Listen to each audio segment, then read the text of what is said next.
Il était une fois une petite fille qui s'appelle Asia. Elle vit au Sénégal et sa mère s'occupe des éléphants. Là-bas, la plupart des éléphants a disparu depuis longtemps. Quelques troupeaux y demeurent au bord de la Sevé.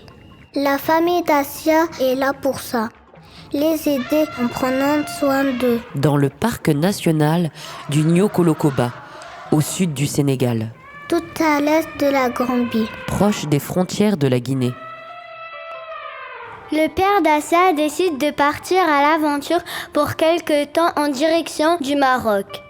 Une surprise se prépare. Mais les jours passent et aucune nouvelle. Pas un appel, pas un mot. Ni même une lettre ou n'importe quel message qui pourrait les rassurer. Rien. Son père semble avoir disparu. On ne sait même pas s'il est encore vivant. Il faut réagir, et vite. Asia décide de mener l'enquête pour le retrouver. Elle part donc à dos d'éléphant vers la Mauritanie. Une fois arrivée aux portes de la Mauritanie, elle rencontre sur son chemin un lion qui a du mal à marcher. Asia a peur. Il aime les animaux. Il va les aider. Il lui donne à manger des cacahuètes. Le lion n'est pas content. Il renifle la cacahuète d'un air curieux. Je sais que tu aimerais manger une viande bien juteuse, mais je n'en ai pas. Je n'ai que des cacahuètes pour mes éléphants, dit Asia. Le lion se met à goûter une cacahuète, puis une deuxième, puis une troisième, puis tout le sachet de cacahuètes. Après avoir tout fini, il dit d'une grosse voix « Merci ». Une fois le lion soigné, Asia repart à dos d'éléphant, dorénavant accompagnée par son nouvel ami le lion. La route est longue. Il fait de plus en plus chaud. Les chemins sont de plus en plus déserts. Effectivement, il s'approche du Sahara. Traverser la Mauritanie ne va pas être facile. La chaleur est accablante, insupportable.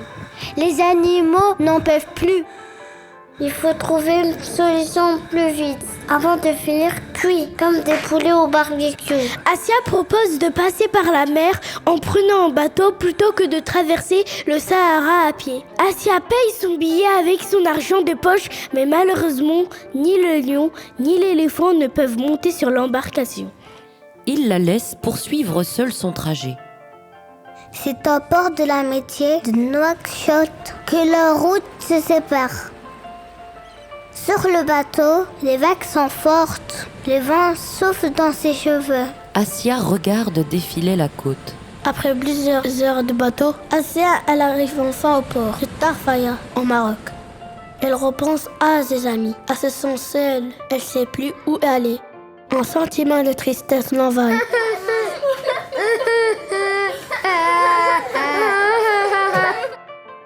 Pas très loin. Un chameau s'en aperçoit et lui offre son aide. Asia découvre rapidement que Wassim, le chameau, était de son père. Elle lui demande « Voici mon ami, as-tu vu mon père ?» Wassim lui répond « Malheureusement, il y a quelques jours, on est à mon marché. Je l'ai perdu de vue. De plus, je l'attends ici, espérant qu'il revienne. J'ai un objet de ton père qui pourrait t'aider. » Le chameau lui donne une boussole. Cette dernière indique de se diriger au nord, vers le Portugal.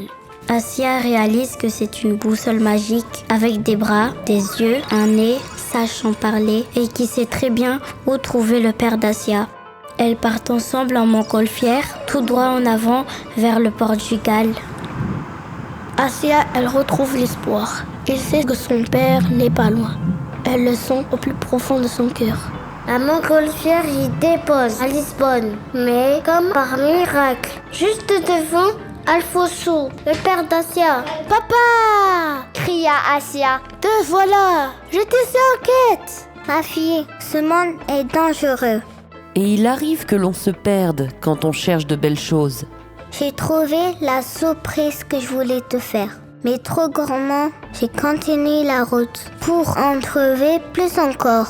Et je me suis perdue. Voilà pour toi, mon enfant. Du succulent pasté de matin. Alfonso et Asia se mettent à rire. Tout ça pour des pastés et des natas.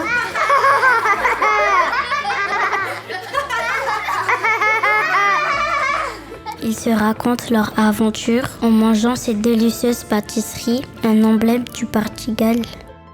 Ils prirent le chemin du retour.